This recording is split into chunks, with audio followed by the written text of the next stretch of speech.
अक्सर ऐसा होता है ना, कि जब दुख सबसे गहरा हो तभी उम्मीद की एक बहुत ही शक्तिशाली आवाज सुनाई देती है। आज हम एक ऐसे ही संवाद, एक ऐसे डायलॉग की गहराइयों में उतरने वाले हैं। ये संवाद दुख, आशा और अटूट भक्ति के धागों से बुना गया है। तो चलिए इस काव्यात्मक सफर पर साथ चलते हैं। और इस पूरी कहानी के दिल में, उसके केंद्र में निराशा की एक बहुत गहरी भावना है। और वो सारी भावना बस इस एक पंक्ति में समाई हुई है। ये सिर्फ शब्द नहीं है, ये तो एक ऐसी आत्मा की पुकार है जिसे लगता है कि उसे भुला दिया गया है। और यहीं से हमारी आज की ये चर्चा शुरू होती है। तो हम कहानी की पहले इमोशनल पड़ाव पर आते हैं। सोचिए, हनुमान जी अशोक वाटिका पहुंचते हैं और वहां वो सीता जी को देखते हैं, और वो उन्हें एक ऐसे गहरे दुख में डूबा हुआ पाते हैं जिसे शब्दों में बयां करना भी मुश्किल है। ये एक ऐसा दुख है जो उनके पूरे वजूद पर, उनके पूरे अस्तित्व पर छा गया है। सीता जी की इस हालत को, इस इमोशनल स्टेट को समझाने के लिए ग्रंथ में एक बहुत ही पावरफुल मेटाफर का इस्तेमाल हुआ है, बिरह जलधि। मतलब ये कोई मामूली उदासी नहीं है, नहीं, ये तो जुदाई का, अलगाव का एक ऐसा विशाल अथाह समंदर है जिसका कोई किनारा ही नजर नहीं आ रहा। तो फिर सवाल ये उठता है कि इस विरह के समंदर में डूब कौन रहा था? वो थी स्वयं सीता जी। और वो हनुमान जी से कहती हैं कि वो एक नाव की तरह एक जल जाना बनकर आए हैं, एक ऐसी नाव जो उन्हें इस निराशा के सागर से बचाने आई है। अब सीता जी की ये हालत देखकर हनुमान जी पर भी बहुत गहरा असर होता है। उनकी आंखों में आंसू आ जाते हैं, उनका पूरा शरीर जैसे भावुकता से सिहर उठता है। वो सीता जी को सिर्फ एक रानी की तरह नहीं देख रहे, नहीं, वो उन्हें एक हरिजन यानी एक सच्चे भक्त के रूप में पहचानते हैं। और एक भक्त का इतना प्रेम और इतनी पीड़ा देखकर उनका दिल भर आता है।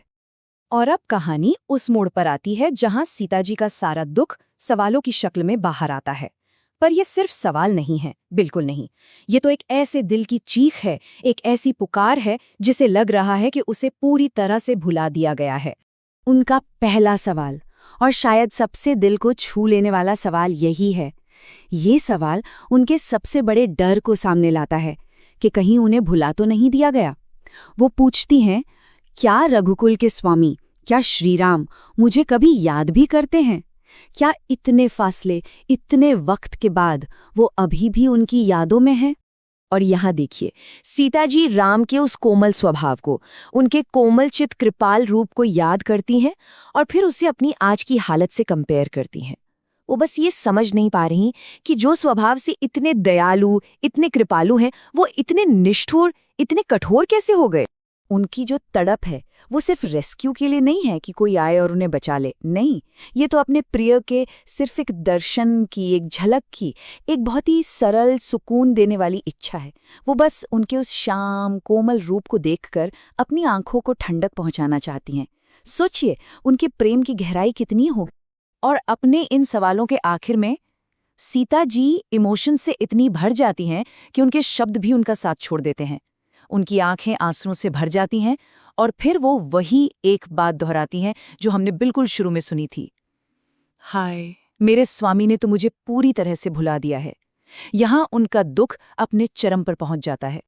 और ठीक यहीं से कहानी एक बहुत बड़ा, एक डिसाइसिव मोड़ लेती है। सीता जी की इस चरम निराशा के बाद अब हनुमान जी बोलना शुरू करते हैं।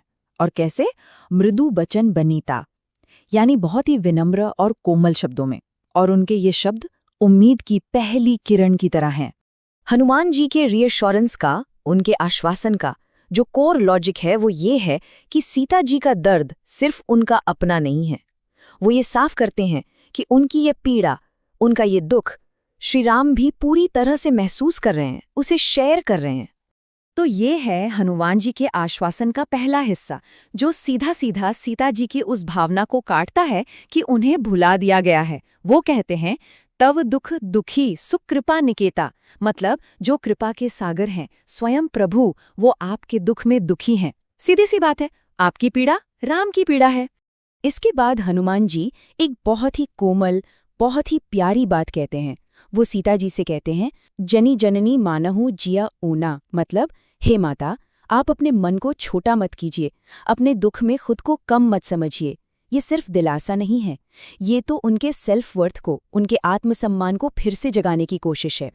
और फिर हनुमान जी अपने आश्वासन का सबसे सबसे पावरफुल हिस्सा कहने वाले हैं। स्क्रीन पर जो ये संख्या दिख रही है, ये सिर्फ एक नंबर नहीं है।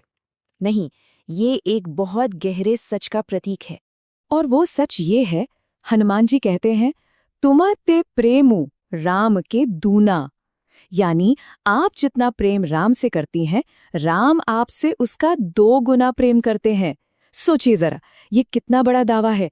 ये बराबरी की बात नहीं हो रही, ये तो प्रेम की एक्सपोनेंशियल ग्रोथ की बात है। ये एक ऐसा वाक्य है जो सीता जी की निराशा की पूरी बुनियाद को हिलाकर रख देता है। तो इतना आश्वासन देने के बाद अब हनुमान जी उस असली संदेश को, उस मैसेज को देने की तैयारी करते हैं जिसे लेकर वो आए हैं। अब हम कहानी के आखिरी हिस्से में हैं, जो राम के शब्दों के इमोशनल वजन और उस उम्मीद पर फोकस करता है जो उन शब्दों में है। हनुमान जी सीता जी को श्री राम का संदेश सुनने के लिए प्रिपेयर करते हैं। वो कहते हैं, धरे धीरे सुन संदेशु, यानी धीरज धरिए और संदेश सुनिए। वो इस पल को एक बहुत ही पवित्र, एक सेक्रेड मोमेंट की तरह बना रहे हैं, जिसके लिए धैर्य और पूरा ध्यान चाहिए। आखिर ये कोई आम बातचीत तो है नहीं, ये एक दिव्य संदेश है। और इस संदेश का वजन, इसका भार इतना ज्यादा है कि जो संदेश देने वाला है, यानी स्वयं हनुमान जी, वो उस संदेश में छुपे प्रेम और पीड़ा को महसूस करके इतने भावुक हो जाते हैं कि उनका गला भर आता है और आंखों से आंसू बहने लगते हैं। इसी से अंदाजा लगाया जा सकता है कि जो शब्द अब कहे जाने वाले हैं वो कितने कितने शक्तिशाली होंगे। और ये पूरी चर्चा हमें एक बहुत ही दिलचस्प मोड़ पर लाकर छोड़ देती है, ठीक उस पल में जब हनुमान जी श्री राम के शब्द कहने ही वाले हैं। और ये हमें एक बहुत बड़े, एक यूनिवर्सल सवाल के साथ छोड़ जाती है कि आखिर शब्दों में कितनी ताकत होती है ना? कैसे सिर्फ एक संदेश मीलों की दूरी को मिटा सकता है और गहरी से गहरी निराशा को भी एक अटूट उम्मीद में बदल सकता है।